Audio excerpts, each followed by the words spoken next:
Everyone, welcome to our YouTube channel. तो इस video के अंदर हम डिस्कस करेंगे BEd second year unit 2 knowledge and curriculum की यूनिट 2 दैट इज पेपर 1। तो यहाँ पर यूनिट 2 के अंदर हम सेकेंड पार्ट को डिस्कस करने वाले हैं क्योंकि फर्स्ट पार्ट हम ऑलरेडी कवर कर चुके हैं and unit 1 is also uploaded. And अगर आपने ये वीडियोस नहीं देखी तो आप जाके चेक कर सकते हैं और फिर आप इस वीडियो को कंटिन्यू कर सकते हैं। और यहाँ पर हम बेसिकली 3 टॉपिक को डिस्कस करेंगे। First topic is role of culture in knowledge, culture का क्या रोल है नॉलेज के अंदर। Second topic is ways of knowledge rendered into action, that means knowledge को हम एक्शन में किस तरीके से कन्वर्ट कर सकते हैं। And the third and the last topic of this video will be emerging problems related to knowledge, यानी नॉलेज से रिलेटेड क्या क्या प्रॉब्लम्स इमर्ज होती चली आ रही है। तो शुरू करेंगे role of culture in knowledge से। अब रोल ऑफ कल्चर से पहले आपको क्या जानना है कि कल्चर क्या होता है, क्योंकि कल्चर जाने बिना आप उसका रोल भी नहीं जान पाएंगे। तो हम सबसे पहले पढ़ते हैं कि कल्चर होता क्या है। देखो, कल्चर है सब कुछ जो भी आपको अराउंड अपने दिख रहा है, दैट इज कंप्लीटली कल्चर। जो भी आपने अपनी लाइफस्टाइल में सीखा सब कुछ एक कल्चर है। आपने सीखा कि किस तरीके से पढ़ाई की जाती है, क्या क्या हमारी दुनिया में है। लाइक आपने आसमान देखा, आपने धरती देखी, आपने उसके बारे में समझा, कैसे बारिश आती है, कैसे हवा चलती है, सब चीज़ें जो आपने सीखी। इवन आपके अराउंड क्लोथ्स हैं, आपने कपड़े पहने हुए हैं, आप वीडियो देख रहे हैं मोबाइल में, मोबाइल है आपके पास, सब चीज़ें कल्चर है। कल्चर क्या है? कल्चर ऑफ सोसाइटी का मतलब है पूरा, मतलब हमारा लाइफस्टाइल, हमारा जो भी हम रहने के लिए लाइफस्टाइल देख रहे हैं वो पूरा का पूरा मिला के कल्चर बनाता है। यानी इसके अंदर सब कुछ आ जाता है, कोई भी ऐसी चीज़ नहीं है जो छूटती नहीं है। तो कल्चर इंक्लूड्स एवरीथिंग। अब क्योंकि मैंने यहाँ पे 2 बातें की, एक ऐसी बातें थी जिनमें आप हाथ लगा सकते थे उस ऑब्जेक्ट को, यानी मटेरियल चीज़ें थी, और कुछ बातें ऐसी थी जो आपकी दिमागी चीज़ें थी। यानी कल्चर हमारे 2 तरह के होते हैं। वो 2 तरह के कल्चर क्या है? One is the material culture and other is the non material culture. Material culture और नॉन मटेरियल कल्चर में आखिर क्या फ़र्क होता है? मटेरियल कल्चर वो है जिसको आप देख सकते हो, यानी वो एक मटेरियल है, वो ऑब्जेक्ट है, लाइक मोबाइल, बुक्स, लाइक आप अराउंड अपने जो भी चीज़ें देख रहे हैं, वॉल, आपकी कैमरा, सब कुछ आपके क्या है? मटेरियल कल्चर है। कल्चर, मटेरियल कल्चर कौन सा होगा? जिनको आप हाथ लगा सकते हो, यानी टच कर सकते हो सब चीज़ें, क्योंकि हम हर एक चीज़ से कुछ ना कुछ सीख रहे हैं। आपकी बुक्स मटेरियल कल्चर के अंदर आएंगी। नॉन मटेरियल कल्चर के अंदर उन्हीं बुक से जो आप नॉलेज ले रहे हो वो नॉन मटेरियल हो गई, क्योंकि जो नॉलेज है उसको आप कहीं पर रख नहीं सकते। It is not a matter, मतलब उसका कोई मास नहीं है, उसका कोई स्पेस नहीं ऑक्यूपाई करेगी, वो सिर्फ एक आपकी दिमागी चीज़ है। यानी नॉलेज एक नॉन मटेरियल हो गया। आपके अंदर वैल्यूज़ हैं, वैल्यूज़ का मतलब आप किस पर्टिकुलर टाइम में किस तरीके से रिएक्ट करते हो, वो आपकी वैल्यूज़ ही डिसाइड करती हैं। आपके अंदर वो वैल्यूज़ भी नॉन मटेरियल कल्चर के अंदर आएंगी। यानी जो भी चीज़ें हम मास नहीं है, जिनका मेजर नहीं कर सकते, वो सब हमारी नॉन मटेरियल के अंदर आ जाएंगी। इनको हम एब्स्ट्रैक्ट भी बोल सकते हैं, नॉन मटेरियल। लाइक आपने एक मटेरियल नाउन होते हैं और एक एब्स्ट्रैक्ट नाउन। एब्स्ट्रैक्ट नाउन कौन से नाउन थे? जिनको आप रख नहीं सकते, वो नाउन है लेकिन वो आपकी सिर्फ क्वालिटी बताते हैं, उनको आप क्या कर सकते हो? सिर्फ मतलब समझ सकते हो। यानी नॉलेज आपकी किस में आएगी? नॉन मटेरियल कल्चर के अंदर आएगी। तो कल्चर हमारे 2 तरीके के होते हैं, मटेरियल एंड नॉन मटेरियल। और आपने देखा धीरे धीरे मटेरियल कल्चर जैसे जैसे बढ़ रहा है वैसे वैसे हमें आपको नॉन मटेरियल कल्चर को भी बढ़ाना पड़ेगा, ताकि हम अपने पूरे समाज के साथ बराबरी से चल पाए। ठीक है, तो ये था हमारा टाइप्स ऑफ कल्चर। अब हम बढ़ते हैं कैरेक्टरिस्टिक क्या है कल्चर के। कल्चर के कैरेक्टरिस्टिक मतलब उसकी कुछ खास बातें कि आखिर ये कल्चर है क्या। तो कल्चर क्या है? सबसे पहले एक्वायर्ड ट्रेट्स। एक्वायर्ड ट्रेट्स एक बायोलॉजी की टर्म है और इसका मतलब क्या होता है? जो भी ट्रेट मतलब कैरेक्टर्स, मतलब आपके अंदर जो भी विजिबल कैरेक्टर है, आई का कलर, हेयर का कलर, आपके वे ऑफ टॉकिंग, आपके फीचर्स, वो सब आपके कैसे हैं, ट्रेट्स है। मैं ट्रेट की बात कर रही हूँ। ट्रेट मतलब कैरेक्टरिस्टिक्स होते हैं। इवन आप बोल पा रहे हैं, आप अच्छा लिख पा रहे हैं, कर्सिव हैंड राइटिंग में लिखते हैं, आप डांस करते हैं, ये सब कैरेक्टर है। लेकिन कैरेक्टर दो तरह के होते हैं, एक आपको आपके पेरेंट्स से मिलते हैं और दूसरे आप खुद एक्वायर करते हो। और एक्वायर करने का मतलब आपने अपने लाइफस्टाइल में उनको सीखा। जैसे कि आपने डांस सीखा तो वो आपका एक एक्वायर्ड ट्रेट हो गया। आप लर्निंग कर रहे हैं, वो आपका एक एक्वायर्ड ट्रेट हो गया। आपने ये चीज़ जीन्स से नहीं ली, जीन्स मतलब अपने पेरेंट्स के थ्रू नहीं ली। तो एक्वायर्ड ट्रेट्स मतलब क्या हुआ कि कल्चर क्या है, जो हम अपने पूरे लाइफस्टाइल के दौरान एक्वायर करते हैं, मतलब सीखते हैं, वो सब हमारा एक्वायर्ड ट्रेट है। मतलब कल्चर एक तरह का क्या है, एक्वायर्ड ट्रेट, या फिर कह सकते हैं sum of all acquired traits result into culture. मतलब कि जितना भी हमने आज तक सीखा सबको मैं मिला दूं तो वो मेरा क्या बन जाएगा, एक कल्चर बन जाएगा। अब बात करते हैं डिस्टिंक्ट एंटिटी। डिस्टिंक्ट एंटिटी का मतलब क्या है? डिस्टिंक्ट मतलब अलग, डिस्टिंक्ट अलग ही को कहते हैं ना। तो डिस्टिंक्ट एंटिटी मतलब कल्चर एक डिस्टिंक्ट एंटिटी कैसे है? मैंने जो सीखा, आपने जो सीखा, वो अलग अलग है। और हम बात करें तो एरिया वाइज भी कल्चर डिफर करेगा, क्योंकि हम कहीं रहकर कुछ सीखते हैं और अगर वही हम कहीं मतलब लाइक इंडिया में रहने वाले लोगों का जो कल्चर है वो डिफरेंट होगा एज कम्पेयर टू जो फॉरेन कंट्रीज में लोग रहते हैं उनके कल्चर से। क्यों? क्योंकि उन्होंने अपने लाइफस्टाइल में जो भी चीज़ें सीखी वो अलग तरीके से सीखी। क्यों? क्योंकि उनके जैसे हमें जो चीज़ें सिखाई जाती हैं वो है, सबसे इम्पोर्टेंट है, वैल्यूज सिखाई जाती है। लाइक किसको कितनी रिस्पेक्ट से बात करनी है, sorry, thank you, these common words. ऐसा नहीं है कि फॉरेन कंट्रीज में ये सब नहीं सिखाया जाता, बट उनका कल्चर थोड़ा डिफरेंट होता है। तो वो जो डिफरेंस है फॉरेन और इंडियन में, वो हमारा किसका डिफरेंस है? बेसिकली हमारे कल्चर का डिफरेंस है, यानी कि हमारी वैल्यूज़ का डिफरेंस है, हमारे अराउंड सराउंडिंग्स का डिफरेंस है, हम जो सीख रहे हैं उसका डिफरेंस है। तो इन ऑल किसका डिफरेंस है? कल्चर का डिफरेंस है। और अलग अलग जगह अलग कल्चर मिलता है, मतलब कल्चर की एक डिस्टिंक्ट एंटिटी होती है।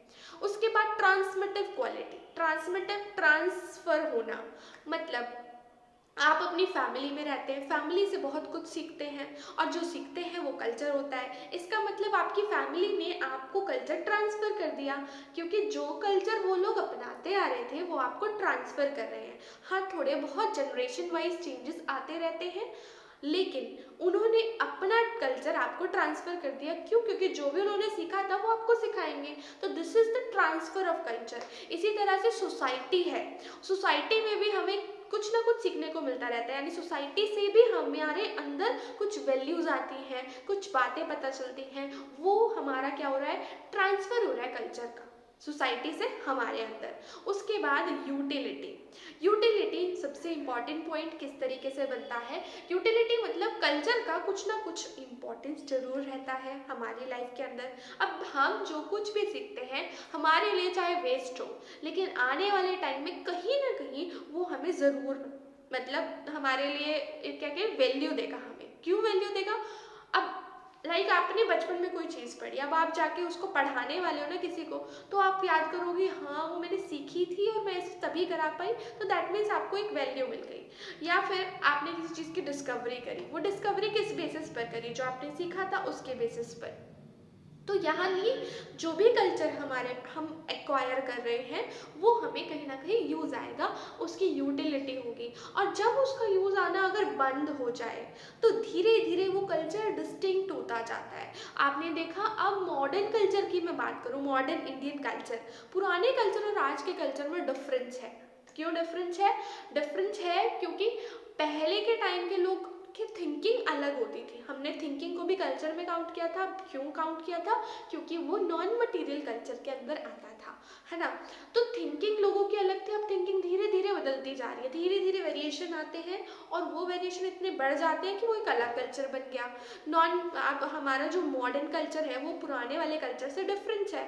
लेकिन अब हुआ क्या, धीरे धीरे कुछ कल्चर्स क्या होते जा रहे हैं, खत्म होते जा रहे हैं। लाइक आपने देखा पहले के टाइम पे सती प्रथा चलती थी कि भाई लड़की मतलब उसके हस्बैंड की डेथ हो गई तो उसको भी जला दिया, लेकिन अब वो सब थोड़ा कम होता जा रहा है। इसका मतलब अब हमारा वो उसका यूज़ नहीं है ना, तो वो क्या होता जा रहा है, ख़त्म होता जा रहा है। इसका मतलब ये हुआ कि जो कल्चर हमें यूज़ में आएगा वो इंक्रीज होता जाएगा, और जिसका यूज़ ख़त्म होता चला जाएगा उसको वो कल्चर ही अपने आप में ख़त्म हो जाएगा।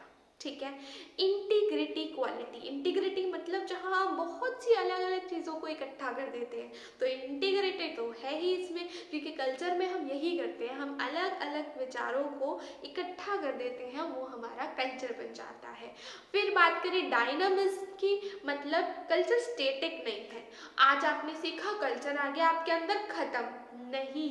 आप हर स्टेज पर, हर लाइफ के पहलू पर कुछ ना कुछ सीखोगे, और वो सीखना आपके कल्चर में ऐड ऑन होता चला जाएगा। यानी वो स्टेटिक नहीं है, वो डायनामिक है। It keeps on changing and it keeps on adding into it. Clear? तो ये था हमारा कैरेक्टरिस्टिक ऑफ कल्चर। और अब हम बात करते हैं किसकी, interaction of culture with knowledge. अब नॉलेज का, कल्चर का इंटरैक्शन क्या है, मतलब ये दोनों आपस में कैसे कनेक्टेड है, कैसे लिंक्ड है।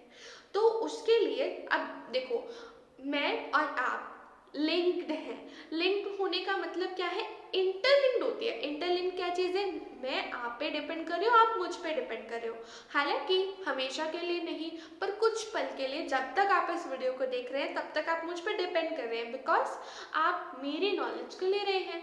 लाइक और मैं भी आप पे डिपेंड कर रही हूँ, बिकॉज आप मेरे वीडियो को देखेंगे तो व्यूज़ इंक्रीज होंगे, एंड व्यूज़ इंक्रीज होंगे तो वॉच टाइम बढ़ेगा, so it is my benefit also. तो हम एक दूसरे पर डिपेंड कर रहे हैं। तो जब भी मैं इंटरैक्शन की बात करूँ, कल्चर और नॉलेज की इंटरैक्शन की बात करी, तो इसका मतलब क्या होगा कि कल्चर नॉलेज पर डिपेंड करेगा और नॉलेज कल्चर पर। अब कल्चर का क्या इन्फ्लुएंस है, इन्फ्लुएंस मतलब होता है प्रभाव। कल्चर का क्या प्रभाव है नॉलेज के ऊपर। कल्चर, देखो, कल्चर हमें जो एडेप्ट करवाना चाहता है, मैंने कहा कल्चर के थ्रू हमें वैल्यूज़ मिलती हैं, वही चीज़ हम नॉलेज के थ्रू लेते हैं। यानी कि जब हमें स्कूल में कुछ पढ़ाया जाता है, स्टेजेस वाइज स्टेजेस, हमारे जो चैप्टर्स होते हैं ना, कुछ वैल्यूएबल चैप्टर होते हैं। इसका मतलब ये हुआ, जो कल्चर हमें सिखाना चाह रहा था वो हमें स्कूल नॉलेज के थ्रू सिखा रहा है, हमें बता रहा है कि ऐसा भी होता है। कहानियाँ पढ़ते हैं ना कि ऐसे करने, छोटे बच्चों की कैसी कहानी होती है कि एक लड़का था, एक अंकल थे, उन्होंने उसके साथ, मतलब कुछ भी, उससे हमें क्या मिला, एक मोरल मिला। Moral of the story last में पढ़ते हैं। अब मोरल ऑफ द स्टोरी का मतलब क्या, आपके अंदर एक मोरल वैल्यू डाल दी गई, लेकिन किसके थ्रू डाली गई, नॉलेज के थ्रू। इसका मतलब कल्चर जो भी हमें सिखाना चाहता है वो हम नॉलेज के थ्रू सीख लेते हैं। तो कल्चर का प्रभाव नॉलेज पर कैसे हुआ, कल्चर ही तो इम्पैक्ट कर रहा है नॉलेज को। कल्चर में जो भी था उसी टाइप की बुक्स बनाई गई। Stages by stages book differ क्यों करती हैं, क्योंकि कल्चर उनको इफेक्ट कर रहा है। तो यानी कि हम जब एक बुक डिज़ाइन होती है तो एक बच्चे का माइंड सोच के डिज़ाइन की जाती है, और जब माइंड को सोच रहा है तो माइंड भी तो एक टाइप का क्या है, कल्चर है, क्योंकि माइंड में थॉट्स हैं, and thought is a non material culture. ठीक है। अब नॉलेज का कल्चर पे क्या फर्क पड़ता है, अब नॉलेज अच्छी मेरे पास आ गई, पहले जो प्रथा चलती थी वो कैसे कैसे बंद की गई, क्योंकि हमारे अंदर नॉलेज आई। नॉलेज से हमें पता चला कि हमारे पास कुछ कानून है, कुछ लॉज हैं, और उन लॉज के थ्रू हम क्या कर सकते हैं, अपना अधिकार दिखा सकते हैं। We have rights, we have some rights. तो वो राइट के बारे में धीरे धीरे पता चला, और जैसे जैसे पता चला तो हमने क्या किया, हमने कुछ ऐसे कल्चर्स थे जिनको हटा दिया। इसका मतलब नॉलेज ने कल्चर पर प्रभाव डाला।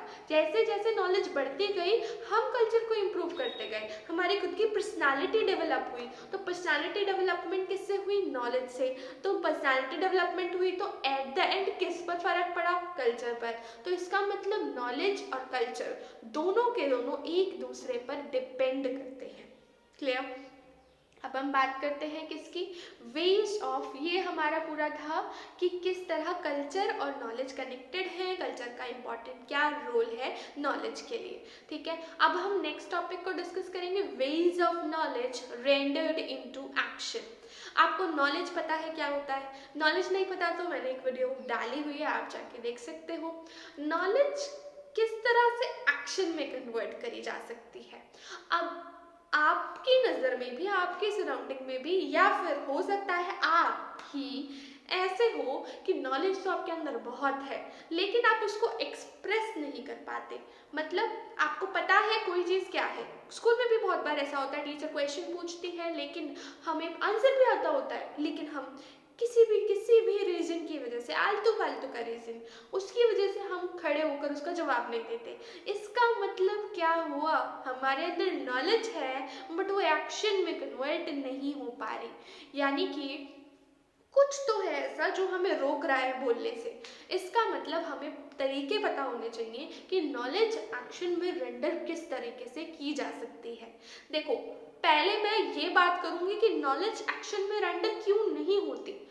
नॉलेज जब हमारे अंदर है, हम बोल नहीं पा रहे, तो हम क्या सोचते हैं, अरे ये क्या सोच रहा होगा मेरे बारे में, अरे मैं सही भी बोल पाऊंगा कि नहीं, अरे अरे अरे अरे अरे। मतलब हम क्या कर रहे हैं, हम पब्लिक के बारे में सोच रहे हैं, अपने बारे में नहीं सोच रहे। अपने बारे में सोच रहे होते तो हम क्या करते, अपनी नॉलेज को फटाफट ही एक्शन में कन्वर्ट कर देते, रेंडर कर देते। पर हम क्या कर रहे हैं, पब्लिक के बारे में सोच रहे हैं। तो सबसे इम्पॉर्टेंट चीज़ है कि just leave about all things. अब अपना फोकस किस पे करना है, अपने प्रोसेस पे, बस अपने काम के प्रोसेस पे फोकस करो, बाकी सब चीज़ों को छोड़ दो। तो फोकस करना है अपने प्रोसेस पर। प्रोसेस मतलब अपने तरीकों पर। अपने तरीकों को इम्प्रूव करते चलो, आपकी नॉलेज अपने आप एक्शन में रेंडर होगी। फिर उसके बाद है नॉलेज कम्स फ्रॉम डूइंग। काम करने से ही नॉलेज आती है। सबसे पहले अगर आपको अपनी नॉलेज को एक्शन में रेंडर करवाना है तो आप क्या करो, अपनी नॉलेज को दूसरों को बांटना शुरू कर दो। क्योंकि जितना ज़्यादा आप ज्ञान दोगे उतना ज्ञान बढ़ेगा। तो नॉलेज जब आप किसी को सिखाना शुरू करते हो ना, तो आप डबल सीखते हो। तो नॉलेज कम्स फ्रॉम डूइंग, और करके सीखो। तो चीज़ों को करके सीखो। और सबसे बड़ी बात है, जब हम बोल नहीं पाते ना, इसका मतलब है कि हम अंदर से उसके लिए श्योर नहीं है। और श्योर कब होते हैं, जब हम उसको कर चुके होते हैं। अब एक है, मेरे को किसी ने बता दिया कि ऐसे ऐसे बैठकर फ्लाइट पे जाते हैं, लेकिन वो बात मैं किसी दूसरे को नहीं बताऊंगी। क्यों? क्योंकि अभी मैं खुद ही नहीं गई, मैं श्योर ही नहीं हूँ फ्लाइट पे जाने टाइम क्या क्या करना होता है, तो मैं अभी किसी को नहीं बताऊंगी। अगर मैंने उस नॉलेज को कर लिया, मतलब नॉलेज कम्स फ्रॉम डूइंग, मैंने अब फ्लाइट में एक बार हो आई हूँ, अब मैं दुनिया को ज्ञान बांटते चलूंगी, अरे ऐसे करना होता है, वैसे करना होता है। इसका मतलब क्या हुआ, जब मैंने कर लिया तो मेरे अंदर कॉन्फिडेंस आ गया। तो जितना आप करेंगे कॉन्फिडेंस डेवलप होगा और नॉलेज एक्शन में रेंडर होती चली जाएगी। उसके बाद फोकस ऑन एक्शन, करने पे फोकस करो और थॉट्स को छोड़ दो। उसके बाद है become risk tolerant. Risk tolerant मतलब आपने अपनी नॉलेज को एक्शन में डाल दिया, अब कुछ ना कुछ उसका रिस्क भी होगा। रिस्क लाइक, अब छोटे लेवल पे बात करूँ तो टीचर का ज़्यादा से ज़्यादा क्या होगा, आप गलत आंसर देंगे, टीचर थप्पड़ लगा देंगी। तो रिस्क टॉलरेंट बनो, मतलब कि रिस्क टॉलरेट करने की अपने अंदर कैपेबिलिटी लाओ। रिस्क जब तक हम फेस नहीं करेंगे तब तक हम सक्सेस पर नहीं पहुंचेंगे। ऐसे ही लीडर्स कैसे लीड करते हैं, लीडर्स कब लीड करते हैं, क्योंकि वो अपने थॉट को, अपने नॉलेज को एक्शन में रेंडर कर पाते हैं और फिर हम उनको लीड करते हैं। तो why not to be a leader. Leader बनना कोई मुश्किल बात थोड़ी है, बस हमें क्या करना है, अपनी नॉलेज को कन्वर्ट करना है अपने एक्शंस में। और बुक में आपको इसका आंसर नॉलेज के बारे में मिलेगा कि नॉलेज क्या होती है, उसके इंपॉर्टेंट क्या है। बट मेरे according veg of knowledge rendered into action का यही आंसर होना चाहिए। हाँ, आप आंसर को बड़ा करने के लिए पहले नॉलेज को डिफाइन कर देना, उसके इंपॉर्टेंस बता देना और फिर बताना कि नॉलेज को एक्शन में रेंडर किस तरीके से किया जा सकता है। अब हम बढ़ते हैं अपने लास्ट टॉपिक के, emerging problems related to knowledge. अब देखो, प्रॉब्लम कब आती है, आप दो फ्रेंड्स हैं और दोनों फ्रेंड प्रॉब्लम कब होगी, जब किसी एक चीज़ के लिए आप दोनों के थॉट्स अलग अलग हो, तब आपकी प्रॉब्लम वहां से क्रिएट होना शुरू होती है। बेस्ट फ्रेंड्स क्या होते हैं, जो एक चीज़ के बारे में सेम सोचे। अब जैसे ही वो अलग अलग सोचने लगेंगे तो क्या होगा, धीरे धीरे धीरे धीरे उनके बीच में प्रॉब्लम्स क्रिएट होती चली जाएंगी।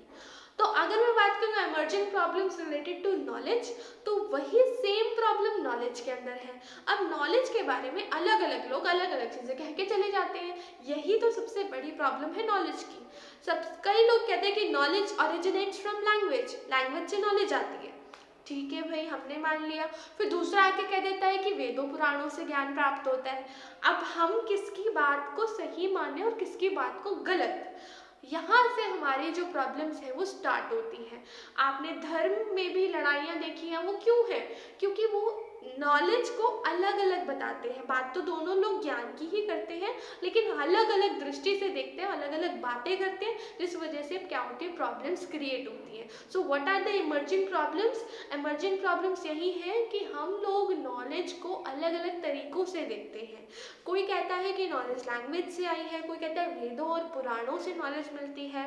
इंडियन फिलॉसफी कहती है मोक्ष जो है वही अल्टीमेट नॉलेज है। मोक्ष मतलब कि हमने अपनी जीवन को अच्छे से व्यापन किया और फिर हम मतलब एक तरह से इंडियन फिलॉसफी किसको बिलीव करती है? गॉड में, एक पर्टिकुलर सोल में। तो जब हम सब कुछ अच्छे से कर चुके हैं तो हमें मोक्ष मिलेगा, मतलब अब हम अपने जीवन से मुक्त हो जाएंगे, वो रियल नॉलेज है। गीता कहती है कि कर्म रियल नॉलेज है, जितना काम करो वही आपका रियल ज्ञान है और कुछ भी नहीं है। और जैन में अलग अलग 5 लेवल्स हैं नॉलेज के, मति, श्रुति, अवधि एंड ऑल। ये मतलब क्या हुआ कि हर फिलॉसफीज के अकॉर्डिंग, ये फिलॉसफीज है, Buddhan philosophy, Jainism, Indian philosophy. अगले वीडियो में हम फिलॉसफीज को ही डिस्कस करेंगे कि फिलॉसफी क्या होती है और अलग अलग फिलॉसफी क्या कहती हैं, हर एक से क्या वैल्यू मिलती है।